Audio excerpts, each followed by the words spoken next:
भाभी, मुझे आपसे कुछ बात करनी थी। इनफैक्ट मुझे सॉरी कहना था। शायद बेध्यानी में मैंने ना कुछ ज्यादा ही कह दिया।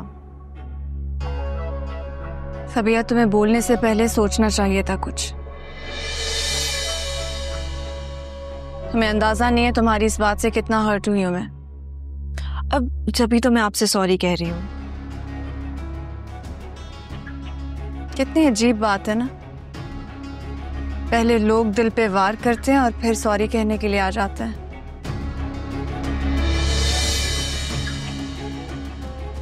अब वैसे भाभी, जब जिंदगी में कुछ नया ना हो रहा हो, कुछ बदल ना रहा हो, तो लोगों का सॉरी कहना भी ना बुरा ही लगता है। I can understand.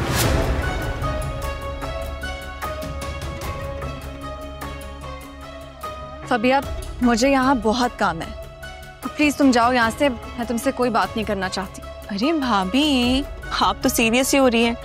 मैं तो बस वैसे ही कह रही थी। कुछ भी कर ले, हकीकत तो तल्ख ही होती है ना, नहीं?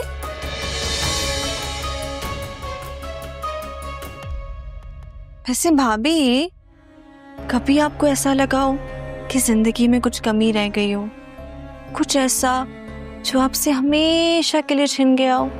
हाँ, तुम कहना क्या चाहती हो, साफ साफ बोलो। अरे भाभी, आप तो मेरी बात का बुरा ही मान गई। मेरा वो मतलब तो नहीं था। अब हर औरत की जिंदगी का सबसे हसीन ख्वाब माँ बनना होता है, लेकिन मैं समझ सकती हूँ कुछ औरतों की जिंदगी में ये ख्वाब हमेशा हमेशा के लिए अधूरा रह जाता है। आपके साथ भी कुछ ऐसा ही है ना? मुझे अंदाजा है इस बात का। अब आप मेरी बातों का प्लीज बुरा नहीं मानिएगा। मैं झूठ थोड़ी कह रही हूँ, सच तो कड़वा ही होता है ना, जैसे आपको लग रहा है इस वक्त। अब अच्छा, ये सारी बातें छोड़े, मेरे पास एक बहुत अच्छी खबर है आपके लिए। पूछे क्या? चलिए मैं ही बता देती हूँ। अलमीर और मैंने ये घर छोड़ के जाने का फैसला कर लिया है। अब हम कब तक यहाँ रह सकते थे? इस घर में तो एक मसला खत्म नहीं होता तो दूसरा शुरू हो जाता है। मैं तो बहुत ही थक गई थी। क्या तुम लोग ये घर छोड़ के जा रहे हो?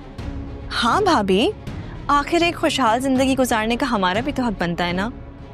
वैसे भी हम लोग कब तक आप लोगों के साथ रह सकते थे। मैंने अलमीर से कह दिया है कि वो अंकल आंटी से जल्दी बात कर ले, क्योंकि हम तो फैसला कर चुके हैं। अब वैसे क्या बना रही थी आप? अब अच्छा चले, कोई बात नहीं, जो भी बना रही है जल्दी से बना दे, मुझे बहुत भूख लग रही है।